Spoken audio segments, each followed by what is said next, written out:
ஐயா, என் பேர் முத்தையன், திருப்பூர்.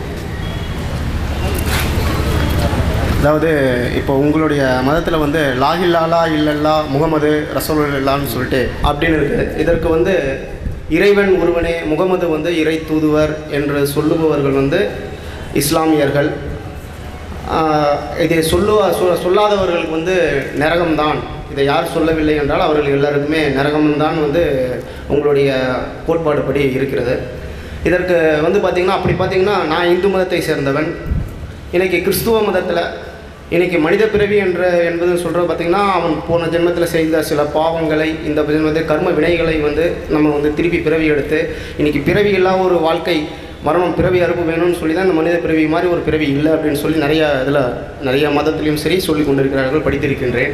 அப்படி இருக்கும்போது அதுக்கு ஒரு முன் உதாரணமாக பார்த்திங்கன்னா, கிறிஸ்துவ மதத்தில் சேர்ந்த ஒரு தீர்க்கதரிசியாக நம்ம போற்றக்கூடிய ஒரு அன்னை தெரசா அவர்கள் வாழ்க்கையே வந்து ஒரு பொதுநலனுக்காக வந்து கருதி அவர் வாழ்க்கையே வந்து பொதுநலனுக்கே முடித்து கொண்டார். அப்படிப்பட்ட அவர்கள் வந்து இந்த மாதிரி வந்து உங்களுடைய அந்த கோட்பாடுகள் வந்து சொல்லவில்லை என்பதற்காக அவர்கள் வந்து அவர்களுக்கு நரகம் கிடைக்குமா? இந்த மாதிரி பல முன்னோர்கள், சான்றோர்கள் அவர்களுக்கு வந்து உங்கள் மதத்தை சார்ந்த வேற்று மதத்தை சார்ந்தவர்கள் அனைவருக்கும் நரகம் தானா? இதான் என்னுடைய கேள்வி. இதை விளக்குமாறு கேட்கிறேன். அதாவது இஸ்லாமிய நம்பிக்கை பிரகாரம் சொர்க்கம் நரகம் என்று நாங்கள் ஒன்று நம்பணும். அதாவது இந்த உலகமெல்லாம் ஒரு நாள் அழிக்கப்படும். அழிக்கப்பட்ட பிறகு முதல் மனிதரிலிருந்து அழிக்கப்படும் போது இருந்த எல்லாரையும் கடவுள் திரும்ப உயிராக்குவார். அவருக்கு இது லேசானது. முதல்ல படைக்கிறது தான் கஷ்டம் எப்போதுமே. அதை இரண்டாம் முறை நம்மை படைப்பது அவருக்கு எளிதானது. படைத்து கேள்வி கேட்டு யாரெல்லாம் அந்த ஓரிரையை நம்புகிறார்களோ, ஒரே ஒரு கடவுள் தான் நம்புகிறார்களோ, அவருக்கு கடவுள் சொர்க்கத்தை கொடுப்பார்.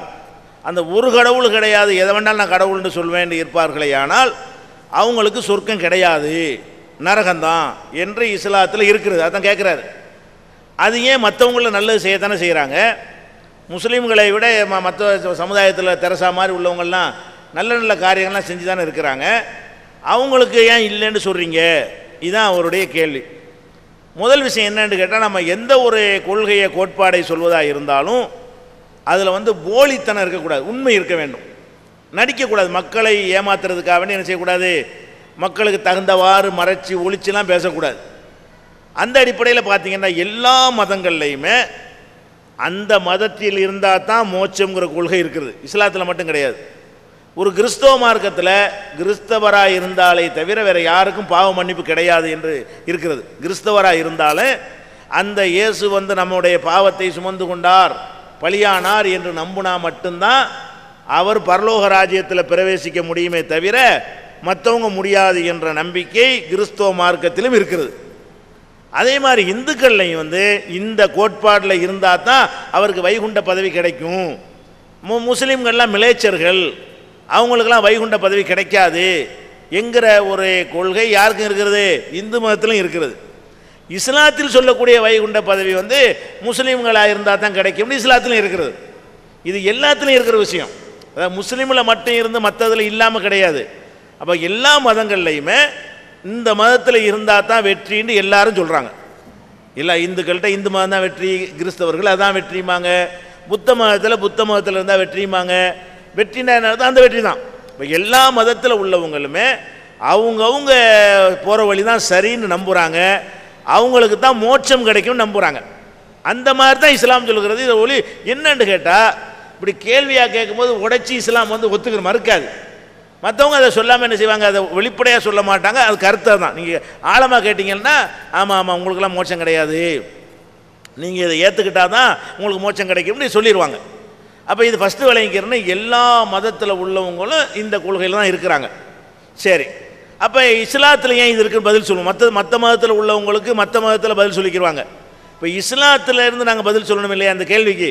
அப்போ இஸ்லாத்தில் ஏன் இப்படி சொல்லப்பட்டிருக்குன்னு கேட்டால், இப்போ இந்த அகில உலகத்தையும் படைத்தது ஒரு இறைவன், இதை நாங்கள் நம்புகிறோம். அதான் உண்மை. எங்கள் நம்பிக்கை பிரகாரம் அந்த ஒரு கடவுள் தான் உங்களையும் படைத்தார், எங்களையும் படைத்தார், இந்த பூமியையும் படைத்தார். அந்த ஒரு கடவுளை அவர் தான் சொர்க்கத்தையும் தரப்போகிறார், நரகத்தை தரப்போகிறவர் அவர் தான். அவரை ஏற்றுக்கொள்ளவில்லை என்று சொன்னால் அவருடைய பார்வையில் இவர் யார்? நீங்கள் என்ன பார்க்குறீங்கன்னா அவர் தர்மம் செஞ்சார், அவர் சேவை செஞ்சார்னு அப்படி பார்க்குறீங்க. அது உங்கள் பார்வைக்கு சரி. உங்களால் என்ன பாராட்ட முடியுமோ பாராட்டிட்டு போயிருங்க. இப்போ அந்த தீர்மானிக்கிற இடம் யார் கையில் இருக்கிறது? கடவுள் கையில் இருக்கிறது. யாருக்கு சொர்க்கம் கொடுப்பது, யாருக்கு நரகம் கொடுப்பது, இதை தீர்மானிக்கிற இடம் இப்போ யார் கையில் இருக்கிறது? கடவுள் கையில் இருக்குது. இப்போ கடவுள் என்ன செய்கிறாருன்னு கேட்டால், என்னைய மறுத்த ஆளுக்கு நான் ஏப்போ உனக்கு சொர்க்கத்தை தரணும்? நீ தான் என்னை ஏற்றுக்கிறவே இல்லையே. நீ தான் வேறு வேறு பொருளையெல்லாம் கடவுள்னு சொன்னியே. நான் ஒரு கடவுள் தான் நான் இருக்கிறேன். என்னை நீ ஒப்புக்கொள்ளாமல் நீனா சில கடவுளை ஏற்றுக்கிட்டு இருந்தீங்கன்னா என்கிட்ட எதுக்கு நீ பரிசு கேட்கணும்? என்கிட்ட உனக்கு நான் பரிசு என்னை ஒத்துக்கிறவே இல்லையே அப்படின்னு கடவுள் சொல்வாரே. ஆனால் அது எப்படி தவறாக இருக்கும்? கடவுள் நிலையை நம்ம பார்க்கணும். நம்ம என்ன பார்க்குறோம்? நமக்கு தெரிஞ்சு ஒரு நல்ல காரியம் ஒருத்தர் செய்கிறாரு, அவர் நல்ல காரியம் செஞ்சாருன்னு சொல்லிட்டு போங்க. அல்ல நல்ல காரியம் செய்யறதுக்கு உதவி கேட்குறாரு, நீங்கள் உதவி செஞ்சுட்டு போங்க. இது நம்ம கொடுக்குற விஷயங்களை நம்ம கொடுத்துடலாம், யாருக்கு வேணாலும் கொடுத்துடலாம். ஒரு இந்து நல்ல காரியம் செஞ்சாரா, முஸ்லீம் வந்து அவருக்கு உதவி செய்யலாம். ஒரு கிறிஸ்தவர் நல்ல காரியத்துங்கள்ட்ட காசு கேட்குறாரா, நாங்கள் உதவி செய்யலாம். ஒரு முஸ்லீம் உங்கள்கிட்ட கேட்குறாரு நல்ல காரியத்தை, நீங்கள் உதவி செய்யலாம். இது மனிதருக்கு மனிதர் செய்ய வேண்டிய விஷயங்களில் அவங்க நல்ல காரியத்துக்கு ஏற்றவாறு நீங்கள் என்ன செய்யுங்க? பாராட்டிட்டு போங்க, சர்டிஃபிகேட் கொடுங்க, போஸ்டர் அடித்து ஒட்டுங்க, பாராட்டு விழா நடத்துங்க. நீங்கள் செய்கிற கடமையை உங்களை செஞ்சிடுறீங்க. இப்போ மேட்ரு என்னன்னு கேட்டால், இந்த பரலோக ராஜ்யம் மறுமை என்று நம்புகிறோமே, அதனுடைய உரிமையாளர் வந்து கடவுள்.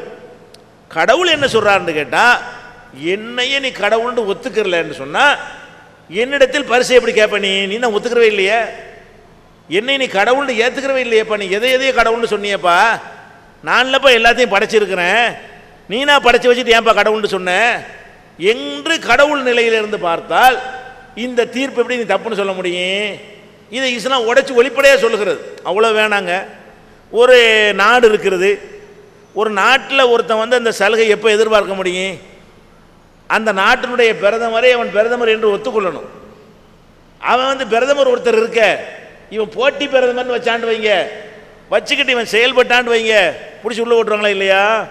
நான் நல்ல காரியம், நீ நல்ல காரியம் செஞ்சடா, பிரதமர் யாரா உனக்கு? எனக்கு இவர் தான் பிரதமருங்கிறான். திருப்பூரில் உட்காந்துக்கிட்டு ஒரு ஆளை காட்டி இவர் தான் எனக்கு பிரதமருங்கிறான். இவர் தான் பிரதமர்னு அவர் சொல்லிட்டு நல்ல காரியம் செய்கிறான். இதை வந்து நாடு எப்படி எடுத்துக்கொள்ளணும்? ஒரு அரசாங்கம் எப்படி எடுத்துக்கொள்ளணும்? எப்படிரா ஒரு அரசியல் சட்டப்படி ஒருவரை நம்ம பிரதமராக தேர்ந்தெடுத்துருக்குறோம், அவரை நீ பிரதமர்னு ஒப்புக்கொள்ள மாட்டேங்கிற, வேற ஒருத்தனை பிரதமர்னு சொல்லிட்டுனா போட்டி கவர்மெண்ட். அது போட்டி கவர்மெண்ட். ஒருத்தர் பிரதமர்னு ஒருத்தர் நீங்கள் டிக்ளேர் பண்ணீங்கன்னு சொன்னால் போட்டியாக ஒரு கவர்மெண்ட் நடத்துறீங்கன்னு அர்த்தம். அப்போ நீங்கள் அந்த போட்டி கவர்மெண்ட் வைத்துக்கொண்டு நீங்கள் தான தர்மம் செஞ்சால் கூட சட்டம் உங்களை சும்மா விடுமா? நீங்கள் பிரதமர் அவர் கிடையாது, பிரதிபா பட்டீல் வந்து குடியரசுத் தலைவர் கிடையாது, மன்மோகன் சிங் பிரதமர் கிடையாது, இவர் தான் எனக்கு பிரதமர், இந்த கந்தசாமி தான் எனக்கு பிரதமருங்கிறான் ஒருத்தன், அவர் தான் கட்டுப்படுவேங்கிறான். இவனை எவ்வளோ நல்ல காரியம் செஞ்சாலும் தேசத்தின் சட்டம் அவனை எப்படி பார்க்கும்? துரோகி என்று பார்க்கும். நல்ல காரியம் கஞ்சி வாங்கி ஊற்றினா எல்லாம் செஞ்சான். உனக்கு பிரதமர் யார்ரா? எங்கள் மண்ணில் உட்காந்துக்கிட்டு, எங்கள் நாட்டில் உட்காந்துக்கிட்டு நீ பிரதமர் வேற ஆளுமையா அப்படின்னு கேட்போம் இல்லையா? அவ்வளோ வேணாம். இப்போ ஒரு முஸ்லீம் இருக்கிறான், அவன் வந்து எல்லாம் நல்ல காரியம் செய்கிறான், செஞ்சுட்டு உனக்கு யாரா பிரதமர்னு கேட்கும்போது அவர் ஆசிப் அலி சர்தாரிங்கிறான். ஒத்துக்கிறோமா? நாடு பாகிஸ்தானில் இருக்கார்ல, பாகிஸ்தான் பிரதமரை தன்னுடைய பிரதமருங்கிறான். ஆனால் நல்ல காரியம்லாம் செய்கிறான், தான தர்மம் செய்கிறான், எல்லாம் செய்கிறான். உனக்கு யார் பிரதமர்? அவன் பாகிஸ்தான் பிரதமர் தான். அப்போ என்ன பண்ணுவாங்க? முடிச்சு உள்ளே போட்டுருவாங்க, இல்லை நாடு கடத்திடுவாங்க. அப்போ நான் நல்ல காரியம் செஞ்சேனே, நான் வந்து தான தர்மம் செஞ்சேனே, நான் வந்து என்னென்ன உதவிகள்லாம் அதெல்லாம் செஞ்சுட்டு போடா. நீ ஏற்றுக்கிறலையே முத என்னைய, நீ இந்த நாட்டை ஏற்றுக்கிறல, பிரதமருங்கிற ஏற்றுக்கிறல, அப்புறம் என்ன என்கிட்ட வந்து நீ வந்து இப்போ சலுகை உரிமை எதிர்பார்க்குறேன்னு கேட்போமா இல்லையா? அப்போ இந்த பார்வையை நம்ம பார்க்க வேண்டும். இது கடவுள் கொடுக்கக்கூடிய ஒரு பரிசு. கடவுள் யார் கொடுப்பார்னா ஏற்றுக்கிட்ட ஆள் தான் கொடுப்பார். ஏற்றுக்கிறாமல் இருந்தால் அவற்றை எதிர்பார்க்கல, ஏற்றுக்கிறாடி நீங்கள் போய்கிட்டு இருக்க வேண்டியதான். கடவுளை ஏற்றுக்கொள்ளலை என்று சொன்னால், ஏற்றுக்கிறாத உனக்கு நான் ஏன் தரணும்? நீ என்னை ஒத்துக்கிற ஒரு முதலமைச்சராக ஒத்துக்கொள்ளணும். போட்டி முதலமைச்சர் அறிவிச்சா ஒத்துக்கிற மாட்டாங்க. ஒரு பள்ளிக்கூடத்தில் ஒரு ஹெட் மாஸ்டர் இருக்கார், அவர் தான் ஹெட் மாஸ்டர் ஒத்துக்கிட்டு தான் அந்த மாணவர்கள் இருக்கணும். ஒரு 50 மாணவர் ஒன்றா சேர்ந்துக்கிட்டு இவர் தான் எங்களுக்கு ஹெட் மாஸ்டர்னு சொன்னால், அவன் எவ்வளோ திறமையான பிரில்லியண்டான மாணவராக இருந்தாலும் அவர் என்ன பண்ணுவாங்க? திறமையை பார்ப்பாங்களா? இவன் போட்டி முதல்வரை உண்டாக்கிட்டான், ஹெட் மாஸ்டரை உண்டாக்கிட்டான்னு வெளியேற்றுவாங்களா? வெளியேற்றிடுவாங்க. அப்போ ஃபஸ்ட்டு என்னன்னு கேட்டால், ஒருவரை ஏற்றுக்கொள்றதை கரெக்டாக ஏற்றுக்கொள்ளணும். ஏற்றுக்கொள்ளலைன்னு சொன்னால் அவரிடமிருந்து எதையும் நம்ம எதிர்பார்க்க நம்ம தகுதி இழந்துடுறோம். இப்போ இஸ்லாம் என்ன சொல்லுதுன்னு கேட்டால், கடவுள்னு சூப்பர் பவரை தவிர கல், மண், மனுஷன், கழுதை, குதிரை, சூரியன், சந்திரன், காற்று, தண்ணி எதையும் கடவுளை ஆக்காத. ஒரே ஒரு சூப்பர் பவர் மட்டும் கடவுளை ஆக்காதான் நான் தான் அந்த சொர்க்க நரகத்தை என் கையில் வைத்திருக்கிறேன்னு இஸ்லாம் சொல்லுகிறது. இதை யார் நம்புகிறாங்களோ அவங்களுக்கு தான் ஒரு பரிசு கொடுப்பார் என்றும் இஸ்லாம் சொல்லுகிறது. இப்போ நம்பாதவங்க வந்து ஏன் எதிர்பார்க்க, நான் என்ன கேட்குறேன்னா, இந்த கொள்கை சரி என்று ஒருத்தர் நம்பலை, அவரையும் அவர்கிட்ட போய் எதிர்பார்க்க போகிறாரு. இப்போ முஸ்லீம் அல்லாத ஒருத்தர் நம்பலை தானே. முஸ்லீம் அல்லாத ஒருத்தர் வந்து அந்த கடவுளாக ஏற்றுக்கிறலன்னா இவர் இப்படி போய் பரிசு கேட்பாரு யார்கிட்ட போய்? அவர் தான் கடவுளை இல்லையே, இவர் பார்வையில் ஒரு கடவுள் இல்லையே. கடவுளை இல்லைன்னு ஆகும்போது அவர்கிட்ட போய் பரிசு இவர் கேட்க முடியும்? இந்த முறையில் சிந்திச்சு பார்த்தோம்னு சொன்னால் இதுதான் எல்லா மதத்திலையும் இந்த நம்பிக்கை தான் வச்சுருக்கிறாங்க. இஸ்லாத்தில் உள்ள நம்பிக்கை காரணம் என்னென்னு கேட்டால் இதுதான். அதாவது கடவுள் மேட்டராக இருக்கும்போது அந்த தலைமைத்துவத்தை ஒப்புக்கொள்ளணும். ஒரு மனைவி இருக்கிறான்னு சொன்னால் கணவனுடைய அந்த கணவன்கிற தன்மையை ஒத்துக்கொள்ள வேண்டும். கணவனை வந்து நீ கணவன் இல்லை அவன் தான் கணவன் அப்படின்னு சொல்லிட்டு நல்ல காரியம்லாம் செஞ்சால் அந்த கணவன் ஒத்துக்குருவானா? ஒரு கணவன் ஒருத்தர் இருக்கிறான், நீ கணவன் கிடையாது அவன் தான் கணவன் அப்படின்னு சொல்லிட்டு எல்லா நல்ல காரியமும் செய்கிறான்.